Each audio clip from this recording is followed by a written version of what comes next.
हात सोडायचं नाही, धरून ठेवायचं.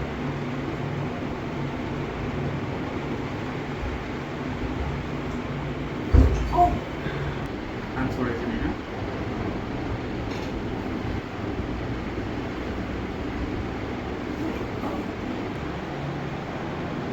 लूज लूज तेल सोडा.